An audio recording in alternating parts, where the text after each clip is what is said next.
Afghanistan, Senator McCain. First of all, I won't repeat the mistake that I regret enormously, and that is after we were able to help the Afghan freedom fighters and drive the Russians out of Afghanistan, we basically washed our hands of the region.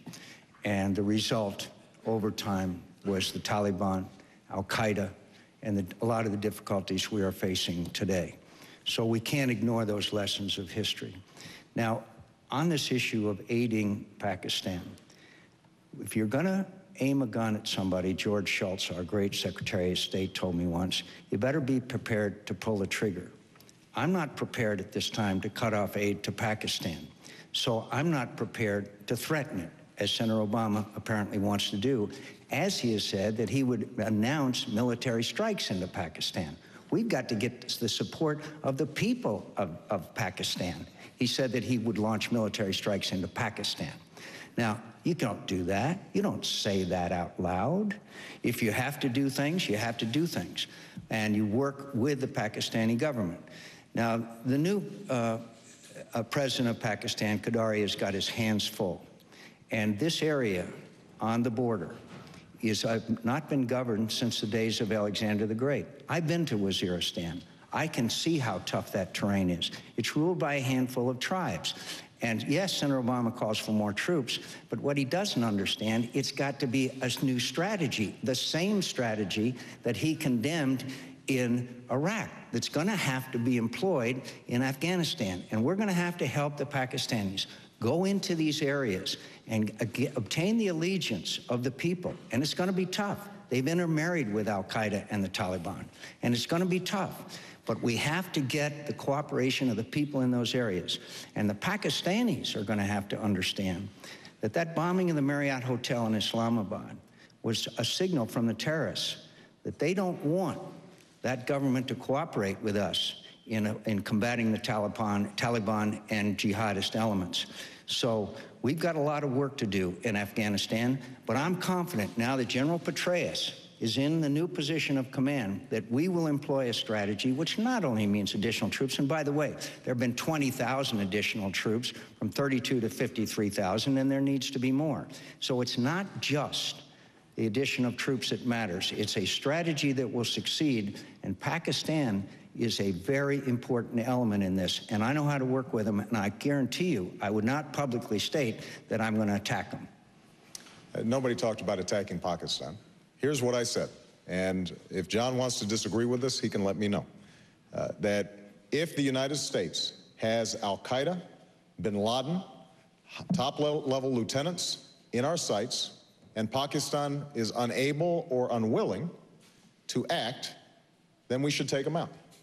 Now, I think that's the right strategy. I think that's the right policy.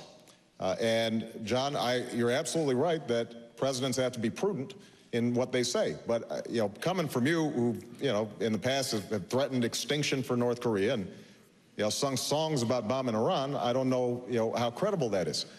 I think this is the right strategy. Now, Senator McCain is also right that it's difficult. This is not an easy situation. You've got cross-border attacks against U.S. troops. And we've got a choice.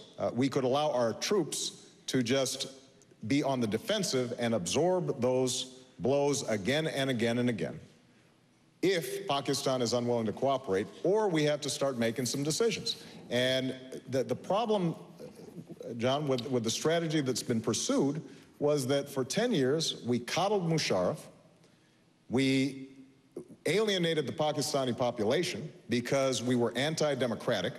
We had a 20th century mindset that basically said, well, he may be a dictator, but he's our dictator. And as a consequence, we lost legitimacy in Pakistan. We spent $10 billion. And in the meantime, they weren't going after Al-Qaeda, and they are more powerful now than any time since we began the war in Afghanistan. That's going to change when I'm president of the United States.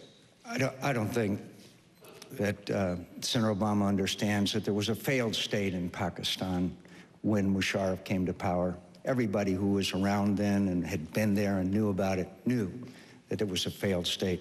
But let me tell you, this business about bombing Iran and all that, let me tell you my record. Back in 1983, when I was a brand new United States congressman, the person I admired the most and still admire the most, Ronald Reagan, wanted to send Marines into Lebanon.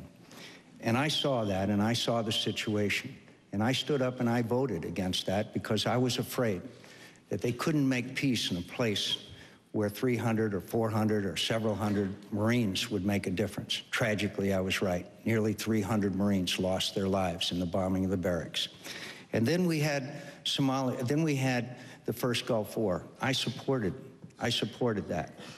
I supported us going into Bosnia when a number of my own party and colleagues was against that operation in Bosnia. That was the right thing to do to stop genocide and to preserve what was necessary inside of Europe. I supported what we did in Kosovo. I supported it because ethnic cleansing and genocide was taking place there. And I have a record. And Somalia, I opposed that we should turn the force in Somalia from a peacekeeping force into a peacemaking force, which they were not capable of. So I have a record.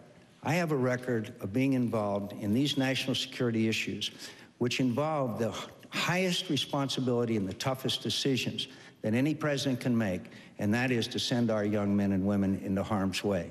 And I'll tell you, I had a town hall meeting in Wolfboro, New Hampshire, and a woman stood up and she said, Senator McCain, I want you to do me the honor of wearing a bracelet with my son's name on it. He was 22 years old and he was killed in combat outside of Baghdad, Matthew Stanley, before Christmas last year. This was last August, a year ago. And I said, I will wear his bracelet with honor. And this was August, a year ago. And then she said, but Senator McCain, I want you to do everything, promise me one thing, that you'll do everything in your power to make sure that my son's death was not in vain. That means that that mission succeeds, just like those young people who re-enlisted in Baghdad, just like the mother I met at the airport the other day, whose son was killed. And they all say to me that we don't want defeat. I know what it's like when an army is defeated.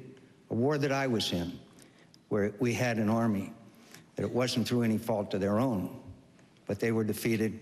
And I know how hard it is for an army and a military to recover from that.